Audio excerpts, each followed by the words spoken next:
15 अप्रैल 2007।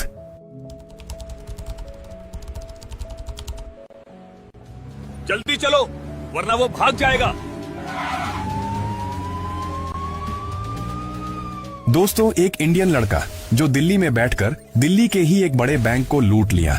और ये कहानी कोई बनावटी नहीं बल्कि 15 अप्रैल 2007 की असली घटना है। उस लड़के ने अपने छोटे से लैपटॉप से सिर्फ कुछ मिनटों में पूरे 200 करोड़ रुपए गायब कर दिए। लेकिन हैरानी की बात, किसी को आज तक पता ही नहीं चला, ना ही किसी न्यूज में आया, क्योंकि बैंक वाले, पुलिस अफसर और कुछ नेता सबने मिलकर इस राज को रातों रात दबा दिया ताकि बैंक का नाम खराब ना हो, नहीं तो उस बैंक को सील कर दिया जाता। लेकिन आज मैं आपको पूरा सच दिखाने जा रहा हूं कि आखिर उस लड़के ने टेक्नोलॉजी का इतना बड़ा खेल कैसे खेला, उसने बैंक की सिस्टम को कैसे तोड़ा। आइए 2D एनिमेशन के साथ समझते हैं। दिल्ली की तंग गलियों में रहने वाला 19 साल का जैन अकबाल देखने में बिल्कुल आम लड़का लगता था। पतला शरीर, सिंपल टी शर्ट, हाथ में पुराना मोबाइल और हंसते वक्त आंखों के कोनों में हल्की लकीरें। लेकिन उसके अंदर ऐसा दिमाग छुपा था जिसकी बराबरी बड़े बड़े टेक प्रोफेशनल भी नहीं कर सकते थे। उसकी छोटी सी 2 कमरे वाली रेंट पर ली फ्लैट की खिड़की हमेशा बंद रहती थी, जैसे अंदर कोई ऐसी चीज पल रही हो जिसे दुनिया नहीं समझ सकती। उसके कमरे में टेबल पर 2 लैपटॉप एक साथ चलते रहते, मॉनिटर पर कोड की तेज रफ्तार लाइनें भागती रहती और उसके दिमाग में दुनिया के सिस्टम ऐसे घूमते जैसे बाकी लोग गेम खेलते हैं। बचपन में जब बाकी बच्चे कार्टून देखते थे, जैन पुराने इलेक्ट्रॉनिक खिलौनों को खोल कर देखते कि इनके अंदर क्या मशीन चल रही है, कौन सी वायर कहां जाती है, क्या किससे जुड़ता है। किसी ने उसे सिखाया नहीं था, पर वो खुद सिस्टम को समझने लगा था। उसकी दोस्त मंडली, आयान, समीर और तुषार, ये लोग उसे बस एक शांत सा लड़का मानते थे जो हमेशा लैपटॉप में लगा रहता है। पर उन्हें नहीं मालूम था कि उसी लैपटॉप में एक ऐसा दिमाग काम कर रहा है जो हर रात किसी न किसी बड़े डिजिटल स्ट्रक्चर की धड़कनों को सुनता रहता है। जैन दिन में बिल्कुल आम लगता। मोहल्ले के बुजुर्ग उसे देखकर बोलते, अरे ये बच्चा बहुत शरीफ है, इंट्रोवर्ट है, पढ़ाई करता होगा। पर किसी को पता नहीं था कि रात होते ही वही चुप रहने वाला लड़का अपने कमरे की लाइट मध्यम करके स्क्रीन पर झुका बैठा दुनिया के बड़े बड़े सिस्टम्स का बिहेवियर पढ़ता है। जैसे डॉक्टर मरीज के दिल की धड़कन सुनता है। उसके लिए कंप्यूटर मशीन नहीं, दोस्त थे। कोड उसके लिए भाषा थी और डेटा उसके लिए कहानी। एक ऐसी कहानी जिसमें वो असली दुनिया से कहीं ज्यादा रोमांच पाता था। वह किसी भी वेबसाइट पर जाता तो यूजर की तरह नहीं सोचता। वो यह सोचता कि यह वेबसाइट अपनी सुरक्षा कैसे संभालती है, किस टाइम उसका सर्वर स्लो होता है, किस समय डेटा सबसे ज्यादा मूव करता है, कहां कोई छोटी सी गलती छुपी है जो किसी को नजर नहीं आती। एक बार उसने सिर्फ मजे मजे में एक बड़े बैंक की पब्लिक वेबसाइट खोली और सिर्फ देखने लगा। न तो उसे चोरी करनी थी, न किसी सिस्टम को छूना था।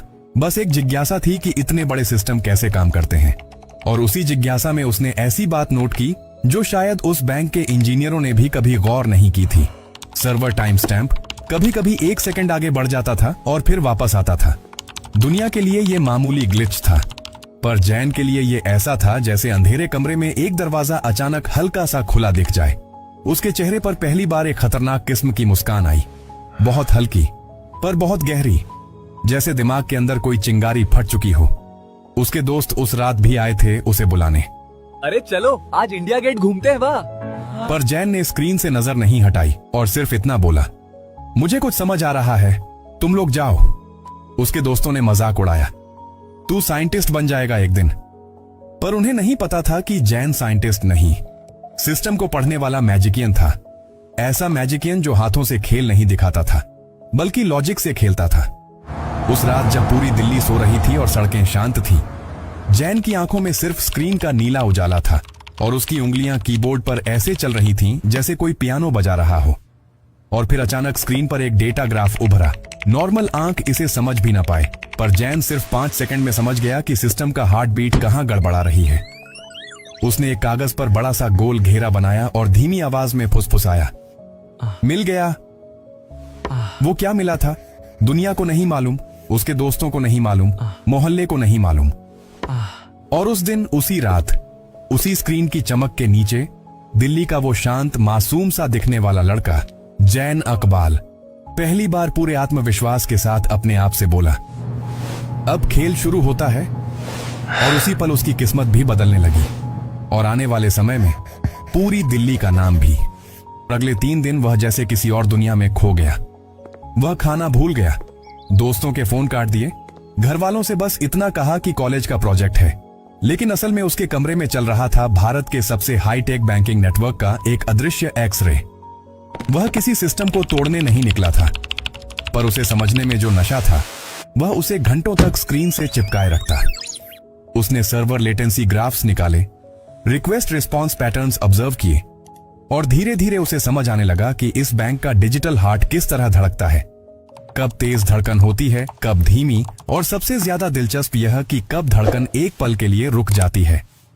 और उस एक पल में छिपा था वह ग्लिच जिसे देखने की क्षमता सिर्फ उसी में थी। यह लूप होल कोई दरवाजा नहीं था जिसे खोलकर चोरी की जा सके। यह ऐसा था जैसे पूरा किला मजबूत है, लेकिन एक ईंट हल्की हिल रही है। बाकी दुनिया उस ईंट को कभी नोटिस नहीं करती, लेकिन जैन की नजर वही थी जो दूसरों को नजर नहीं आता। उसने कभी न सोचा था कि यह उसकी जिंदगी बदल देगा, पर क्यूरियोसिटी धीरे धीरे ऑब्सेशन बनती चली गई। उसने उस ग्लिच को सिर्फ ऑब्जर्व किया, बिना छुए, लेकिन जितना ऑब्जर्व करता उतना समझ आता कि सिस्टम इंटरनली अपने ही लॉग्स को एक सेकंड के लिए ओवरराइट करता है।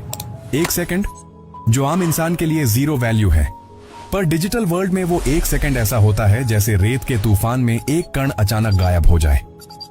और फिर वह दिन आया जब जैन को पहली बार एहसास हुआ कि उसका दिमाग कितनी खतरनाक चीज देख चुका है।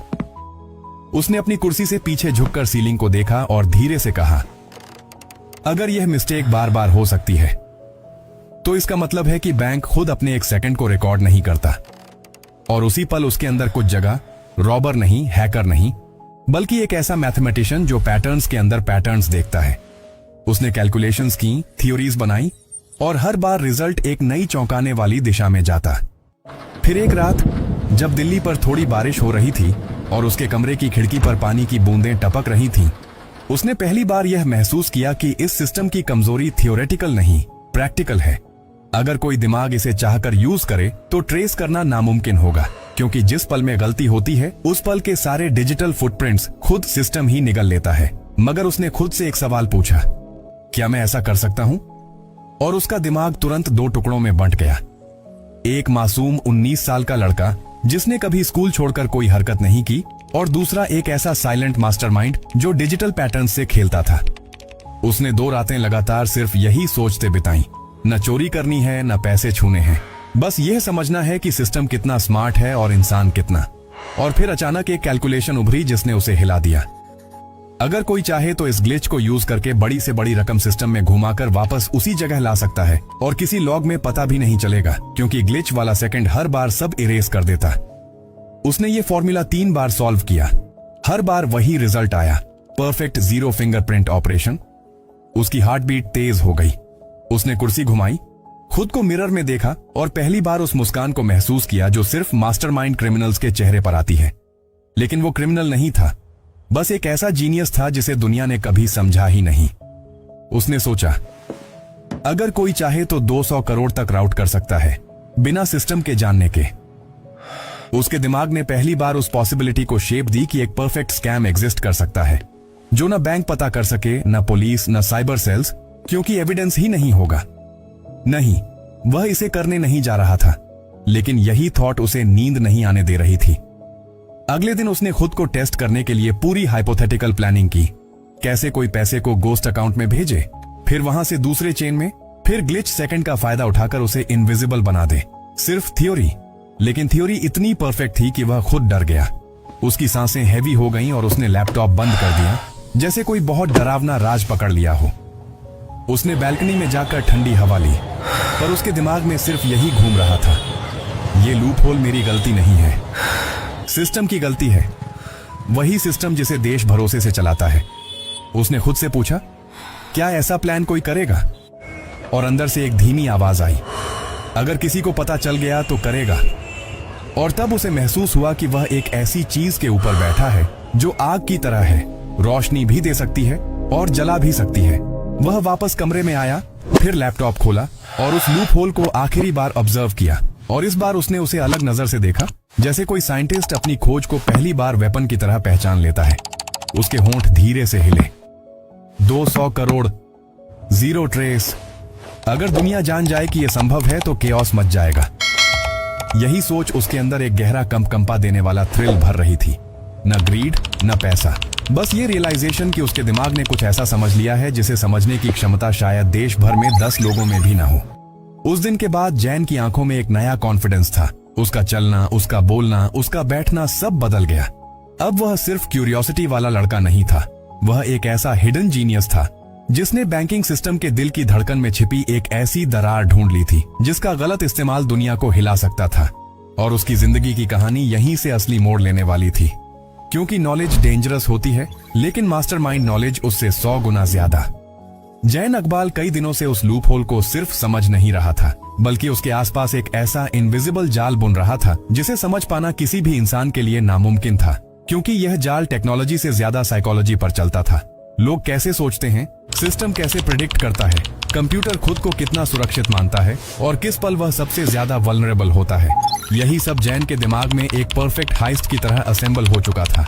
वह कोई छोटा बच्चा नहीं था कि चोरी का लालच उसे चलाए। उसकी क्यूरियोसिटी इतनी गहरी थी कि वह खुद देखकर समझना चाहता था कि अगर कोई परफेक्ट ऑपरेशन दुनिया में एग्जिस्ट करता हो तो वह आखिर दिखता कैसा है। उसने गोस्ट अकाउंट्स का कॉन्सेप्ट इसीलिए नहीं बनाया कि उनमें पैसे रखें, बल्कि इसलिए कि वह देख सके कि सिस्टम इन्हें पहचान पाता भी है या नहीं।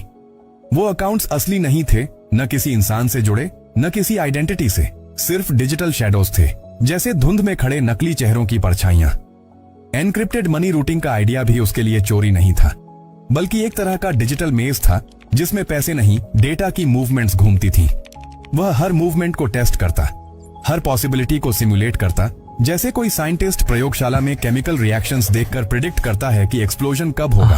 फेक डिजिटल आइडेंटिटीज उसके लिए फेसेस नहीं थे, वे सिर्फ प्लेस होल्डर्स थे, जैसे कोई कथा में काल्पनिक पात्र बनाकर कहानी के फ्लो को समझता है। पूरा ऑपरेशन जैन के दिमाग में ऐसे तैयार था जैसे चेस मास्टर अपनी स्ट्रेटेजी तैयार करता है। हर मूव का जवाब पहले से सोचा हुआ, हर खतरे का एस्केप पहले से लिखा हुआ और हर पॉसिबिलिटी का एंड रिजल्ट पहले से कैलकुलेटेड।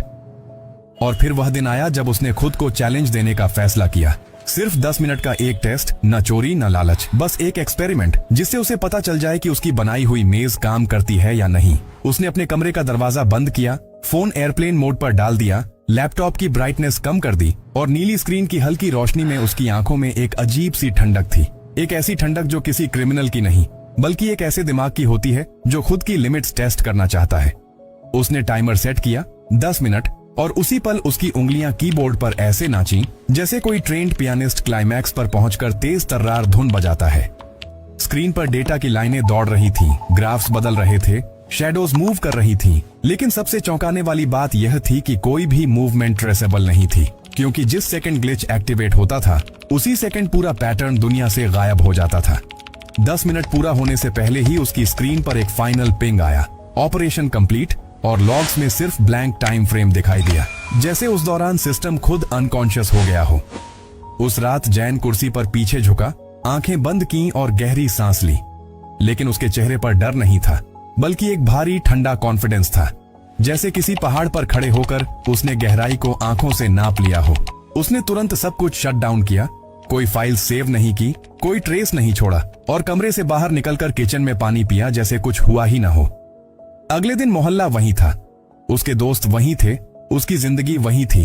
वह हंसता भी पहले जैसा ही था, बातें भी पहले जैसी ही करता था, लेकिन उसके अंदर एक ऐसा राज बस चुका था जिसे सिर्फ वही जानता था कि दुनिया के सबसे बड़े डिजिटल सिस्टम्स में भी एक ऐसी धड़कन है जिसे अगर सही दिमाग सुन ले तो वह बिना कुछ छुए, बिना कोई फिंगरप्रिंट छोड़े एक परफेक्ट हाइस्ट कंप्लीट कर सकता है। पुलिस या सिस्टम चाहे जितना खोज लें, उन्हें लॉग्स में सिर्फ वही ब्लैंक सेकंड मिलता, एक ऐसा सेकंड जिसमें दुनिया और डेटा दोनों सो जाते हैं। और जैन अकबाल उस सेकंड को देख चुका था, समझ चुका था और एक बार बिना कोई गलती किए नेविगेट भी कर चुका था। पर सबसे हैरानी वाली बात यह थी कि यह सब होने के बावजूद वह नॉर्मल ही रहा, जैसे कॉलेज का कोई स्टूडेंट असाइनमेंट्स कर रहा हो, जैसे कोई लड़का शाम में दोस्तों के साथ चाय पर हंस रहा हो, जैसे उसकी दुनिया बिल्कुल शांत और सिंपल हो। किसी को नहीं पता था कि एक 19 साल का लड़का अपने छोटे से कमरे में बैठकर वो चीज देख चुका है जिसे दुनिया असंभव मानती है, एक ऐसा हाइस्ट जो हुआ भी और दुनिया के किसी सिस्टम ने उसे होते हुए नोटिस भी नहीं किया।